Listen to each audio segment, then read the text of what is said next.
des assises nationales, par rapport à la télévision, par rapport à tout ce qui touche la diffusion de l'information.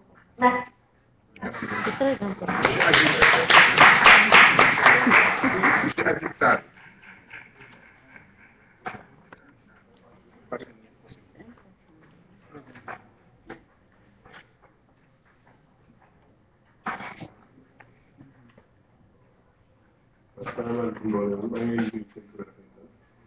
J'aimerais vous féliciter d'être venu à bout du processus auquel moi je n'avais pas cru, je dois bien le dire, et que j'ai carrément boudé pour plusieurs raisons sur lesquelles je ne reviendrai pas, mais je tiens surtout à l'opportunité qui m'est offerte de m'excuser auprès de chaque faille que le camarade en face là-bas, qui, il y a 5 ans, un peu en reprenant le point de vue que M. Gara avait dit, et qui avait prédit que le mouvement des assises de la gauche mourrait des appels morts.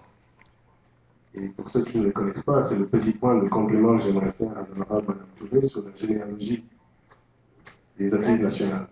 Il n'y aurait pas eu en fait d'assises nationales s'il n'y avait pas eu le mouvement des assises de la gauche. Ce mouvement est né ici. Il a été fondé par les camarades dont certains sont ici dans la salle.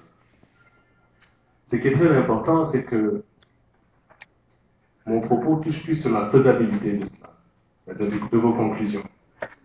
La charte qui a été émise de gouvernance démocratique porte en elle-même les germes de son autodestruction dans la mesure où elle ne conteste pas le concept de gouvernance lui-même, qui n'est pas un concept neutre. Le concept de gouvernance émane des mesures de désengagement de l'État, de privatisation et de cooptation de la société civile que la Banque mondiale a instituées.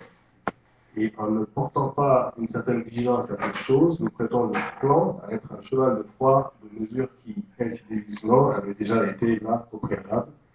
Et je dois dire que je ne le dis pas dans un esprit revanchard, je le dis dans la mesure où j'assume le fait que même si j'étais contre à l'époque, et mes camarades ici le savent, j'avais été contre la démarche concentrique du MAG qui voulait qu'on aille vers la gauche historique, dont je rappelle que la moitié de Benno Sénégal est membre, et qui avait confisqué le processus du MAG et qui est principalement responsable de sa mort.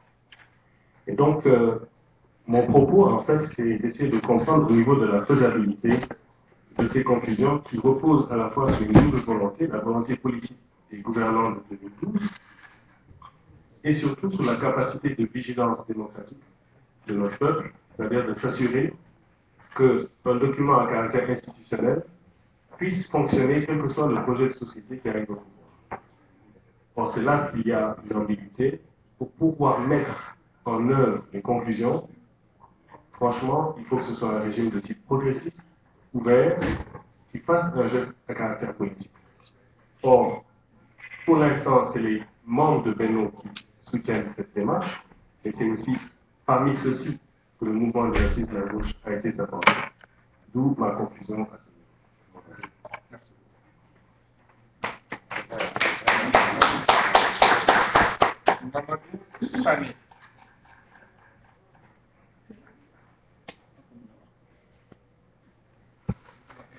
Alors, je remercie tout le monde. Je remercie la députée Maître Ndeye Fatou Touré et l'ensemble des organisateurs.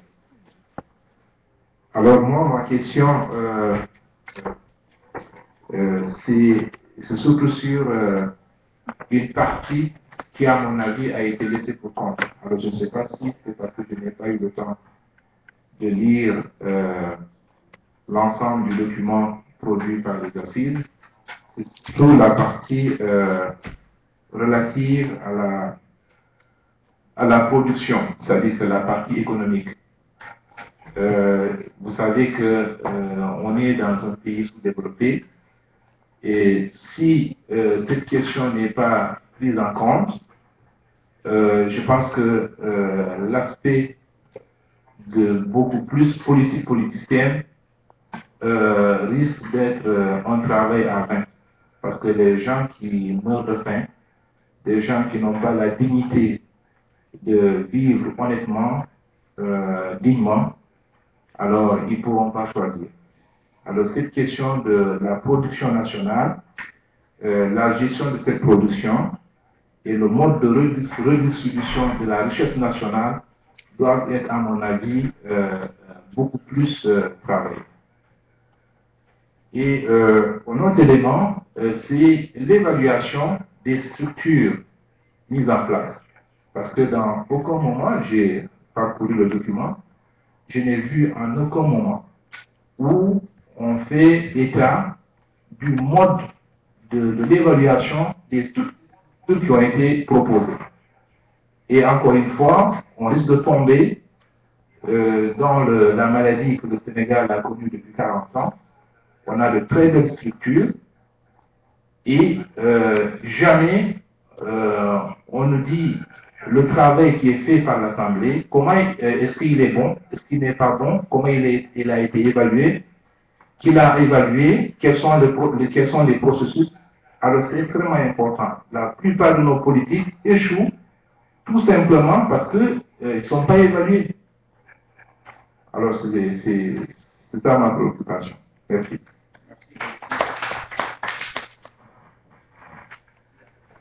Voilà, donc je pense qu'on a les 5 questions.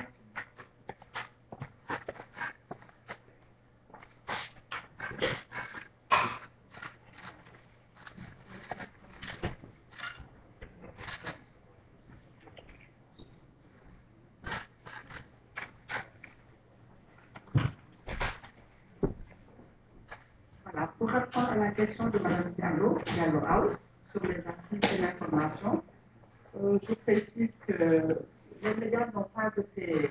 Le pluralisme médiatique d'ailleurs ne peut pas faire l'objet d'une révision de la Constitution. C'est-à-dire comme la forme républicaine de l'État, le pluralisme syndical et médiatique ne sont immuables. On ne peut même pas le remettre en cause relativement à une future constitution. Et de ce point de vue-là, il est spécifié que le droit à l'information sur les activités et les résultats de toutes les actions du pouvoir, des pouvoirs publics, et la mise en place d'un mécanisme qui garantit son effectivité. Il est également précisé qu'il faut tout mettre en œuvre pour que les médias puissent jouer pleinement leur rôle, et particulièrement dans la consolidation de la démocratie, de la société et des institutions, en œuvrant à une plus grande professionnalisation, leur viabilité économique, etc., mais surtout réaménager l'espace de l'audiovisuel de manière à ce que l'attribution se fasse, des fréquences se fasse sans discrimination au niveau des radios. Il faut créer un véritable service public de l'audiovisuel, pour répondre de manière beaucoup plus précise, avec un budget pris en charge par l'État et la garantie d'un accès équitable. Ça, c'est dans les conclusions des assises. C'est sur la partie qui est consacrée aux médias. Il faut un accès équitable aux médias publics, c'est-à-dire de toutes les forces, toutes les sensibilités, toutes les cultures de tous les citoyens. Et de ce point de vue, il est préconisé la création d'un haut conseil du pluralisme médiatique. D'ailleurs, ce haut conseil fera partie de ce qu'on appelle le Conseil de la République tout à l'heure, ce haut conseil, qui sera doté de pouvoirs et de moyens d'action réels. Donc, il faudra un organe de surveillance.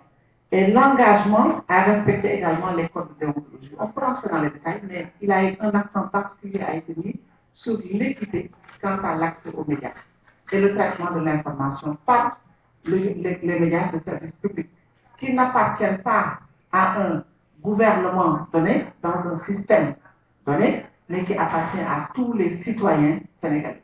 Et les assises ont vraiment mis l'accent sur ce point. Monsieur Aziz Fall nous parle de la faisabilité en parlant d'autodestruction à travers la charte, les principes de la charte de gouvernance. Vous avez rappelé à notre attention que ces assises nationales ont été précédées par des assises. Assise pour assise, je n'ai pas voulu justement entrer dans ce détail-là politique, puisqu'il m'a été demandé effectivement de vous entretenir essentiellement des assises, des conclusions des assises nationales. Parlant du processus, c'est le Front Civil Sénégal, dont mon mouvement n'est pas membre, qui a initié l'idée d'assises nationales, Mais si je voulais entrer dans les détails, je pourrais vous dire, en vous envoyant par Internet, que, par exemple, le mouvement TEC, a parlé de méthode de gouvernance. Et ce faisant, a parlé d'assises citoyennes comme méthode, comme forme de gouvernance. Il faut aller consulter. Il faut faire participer avant de mettre en place des plans d'action. C'est pourquoi je n'ai pas parlé de ces assises-là qui étaient quand même de gauche, qui sont des assises de partis politiques de gauche. Mais l'idée d'assises nationale, vraiment au Sénégal, a été lancée par le Front Civique Sénégal, qui est composé de partis politiques, partis socialistes, etc., qui sont venus nous voir. Mais ce sont les citoyens, société civile, autres politiques qui se sont appropriés et qui ont peaufiné le projet. Le projet initial de Benno Siggil Sénégal était inopérant. Il a été repris pour de nouveaux termes de référence. C'est pourquoi je pense qu'il n'est pas très opportun d'entrer dans d'autres initiatives antérieures comme étant à la base des assises nationales. On peut remonter aussi loin que possible, peut-être même à d'autres formations. Je pense qu'on peut se limiter à considérer, et c'est la réalité, que l'idée est partie du Front Civique Sénégal, mais que l'idée a été par la suite reprise et peaufinée par la société civile, qui a finalement pris la direction en quelque sorte de l'affaire. Il faut le reconnaître, hein. C'est comme ça que c'est la compréhension en tout cas que j'ai du processus. Monsieur Mamadou Sané, les partis laissés, pour compte, c'est la production. Il me semble quand même que dans le rapport global, hein, le rapport de base, un accent a été mis sur la production et sur la répartition des richesses nationales. Une répartition beaucoup plus équitable pour promouvoir l'emploi et également promouvoir la croissance économique. Ça a été vraiment fortement affirmé par les actifs. Je voulais vous donner la référence, c'est dans la charte de bonne gouvernance, mais aussi ça résulte clairement du rapport issu de ces assises-là. Évidemment, ce n'est pas tout à fait mis en exergue de manière précise dans la charte, mais dans le rapport quand même, on retrouve vraiment des parties qui sont consacrées à la production nationale et à la répartition équitable des richesses. On a mis l'accent sur ce point-là, sur la productivité au plan économique, au plan industriel, agricole, etc. Et la distribution. Maintenant, le mode d'évaluation, peut-être qu'on ne l'a pas de manière systématique affirmé en tant que principe d'évaluation. Mais par exemple, dans le secteur de la santé, je dois vous dire qu'il a été spécifié qu'il faut évaluer les politiques qui ont été mises en œuvre dans le secteur de la santé. Et je sais que dans quelques autres secteurs, mais mode d'évaluation, évaluation préalable ou évaluation périodique n'a pas été érigé, si je puis dire, en méthode. Mais dans certains secteurs, et ça c'est précis, dans le secteur de la santé, il a été particulièrement précisé qu'il faut évaluer les politiques publiques. Voilà donc les éléments de réponse que je voulais apporter à... Oui, vous pouvez compléter. Merci. Juste pour compléter un peu par rapport à la question de la transition politique et de la faisabilité de la mise en place des corps de situation, parce que c'est une question récurrente qui vient de façon pertinente d'ailleurs. Ce qu'il faut dire, c'est que nous, au niveau du Conseil du Canada, ce qu'on a pensé, c'est qu'il faudrait, on est parti d'un constat, à partir de 1962, avec la crise qui a écarté Mamadou Dia du pouvoir, il y a eu une hyper concentration des pouvoirs politiques entre les mains du président de la République. Et c'est cette hyper concentration-là qu'il faudrait aujourd'hui réorganiser pour rééquilibrer les différents pouvoirs pour pouvoir établir une gouvernance assez équilibrée où certains pouvoirs ne vont pas dominer d'autres. C'est pourquoi on a proposé la notion de transition.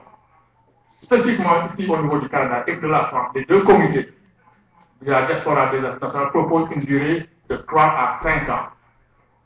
La raison pour laquelle on a proposé cette durée, c'est que nous pensons que l'objectif numéro 1 de la transition, c'est l'application des conventions des assises nationales pour une refondation des bases de la République.